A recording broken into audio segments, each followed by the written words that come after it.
What's up guys, it's me Jan here back again for another video, and in today's video I'll be going through 5 or so things that WRC8 does better than DiRT Rally 2.0 in my opinion, and yeah, heavy emphasis on my opinion. You can disagree, and that doesn't make me a homosexual, that doesn't make you a homosexual, that doesn't really make anyone homosexual, but yeah, let's keep it respectful in the comments as well, right? And yeah, this video is not to say that I prefer WRC8 over DiRT Rally or vice versa. This is just my observations that I've come up with since I've started playing both games. And yeah, without further ado, let's begin our list of 5 things or so that WRC8 does better than DiRT Rally 2.0.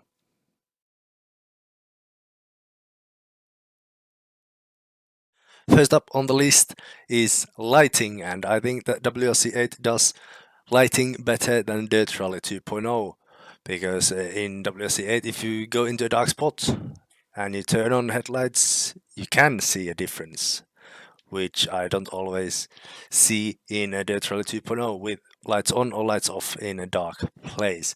It feels a bit like DiRT Rally 2.0 has that logic of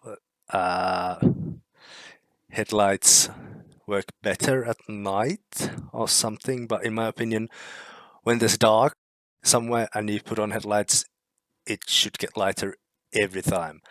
But unless you have crashed into something and broken your lights, but I don't think that's the case because I tested it at the start of the stage and not after the stage. But yeah, let's see some comparisons with the two, and you'll get it through the visual that I'm trying to say here.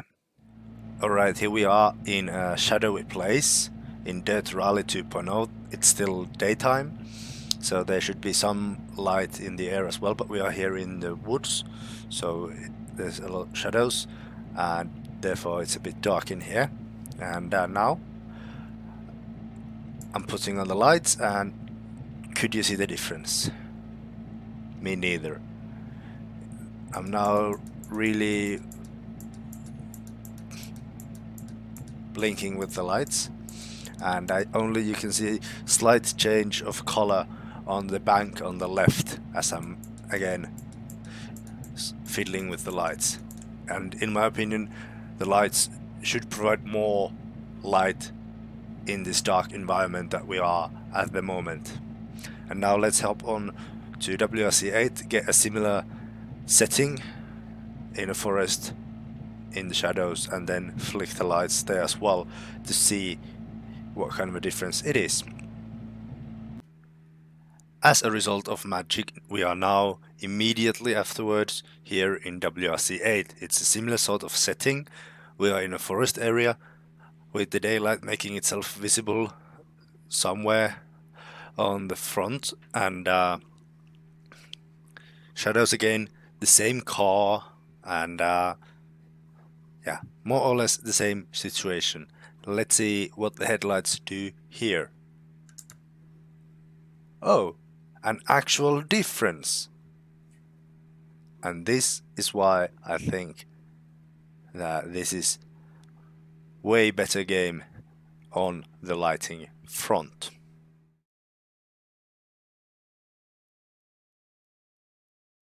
Second on the list is career mode. I think WRC8 career mode is far superior to the DiRT Rally 2.0 career mode because, well, I'm a goal-centered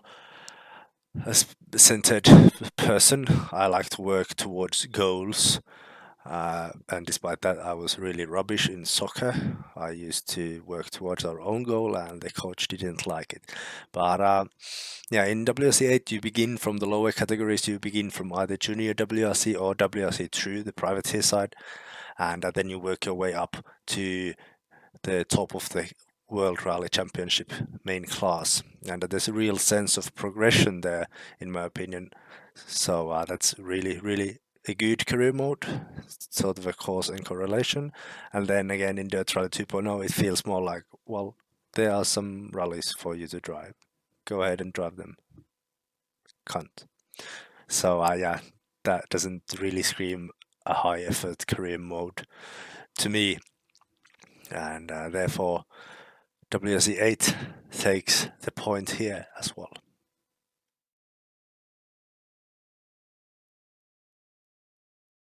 Third on the list is dynamic weather.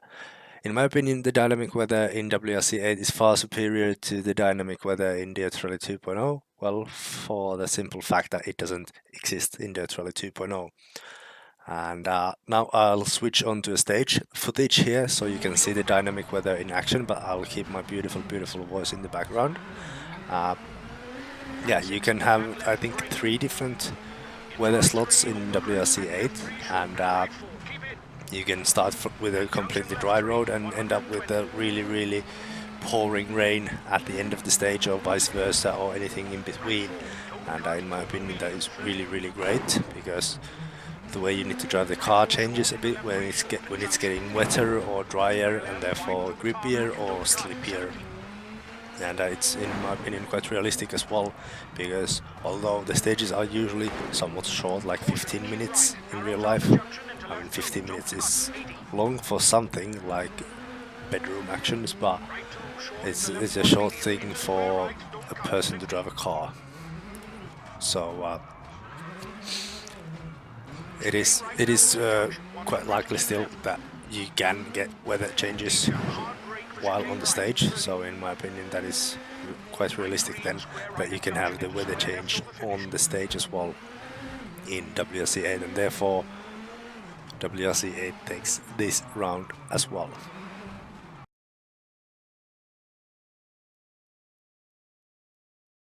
Fourth on the list is not requiring an internet connection for single player. That is quite self-explanatory. WRC8 doesn't require an internet connection for any of the single player game modes, which is the way I think it should be. But in DiRT Rally 2.0, you do need a connection to the RaceNet servers to play the career mode and some other aspects of single player activities as well, which I think it's stupid, because basically we are dependent on Codemasters servers, which don't always work that well, for us to be able to play the game properly in the first place. And that's just not something that I really like. That for example, if you live in a rural area where the internet connections are somewhat bad, even despite it being 2019, you might want to at least be able to enjoy the single player aspect of the game. But yeah, in DiRT Rally 2.0 that might not be possible, because you need to be online at all times, and if you're not, it resets your progress from the time that you didn't have internet connection. I've heard a lot of cases where people have played for multiple hours, and then it has all gone down the shitter because they lost internet connection at some point. And for a single player aspect, that's really bad, and that's why WRC8 is better at this single player stuff altogether as well, in my opinion.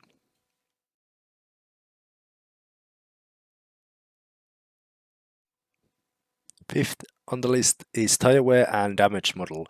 In my opinion, the damage model in WRC8 is a lot more punishing. It doesn't really let you get away with really heavy collisions and then just keep driving like nothing happened, unlike in some other game. And also the tire wear is really good. I'm not gonna take a stand if it's realistic or not, but it is somewhat rapid, and in my opinion that is good, so that the 2 tire choices, soft and hard, are like actually both relevant options, and both really like necessary on the longer rallies, where there's shorter legs with shorter stages and longer legs with longer stages. And there's a real difference between them as well, in the grip and the durability as well. I mean, here we're gonna see 2 screen captures from the finishing parts of a long stage, and you can see that there are a lot more higher tire wear on the one where there's soft tires. And but in DiRT Rally 2.0, in my opinion, the it's pretty much soft tires for quite a long stretches even, and then mediums for like even longer, and harder tires are just more or less useless unless you're trying to do like a no service challenge or something. But again, that is just my opinion. And yeah, that concludes our list. Oh, there's one special addition to the list. As you might have guessed from the 5 or so in the earlier parts of the video. In my opinion, WRC8 does better job at luring in the rivals employees as well. For example, certain Mr. Armstrong is seen driving WRC8 a lot. He was in the esports thing and his name pops up quite often on the leaderboards, meaning that he must drive this game at least somewhat much. And then on the other hand, I haven't seen the WRC8 similar kind of a spokesperson slash official driver on Dirt Rally 2.0 for the very fact that he doesn't really exist.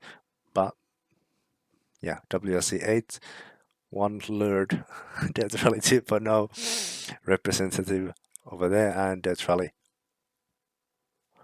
that many WRC8 representatives visually on the leaderboards. But yeah, that concludes our list, and that will be all for now. Thank you guys ever so much for watching. I'll see you later on today with a stream with WRC8. I hope to see you guys there. Thank you guys ever so much for watching. Bye bye.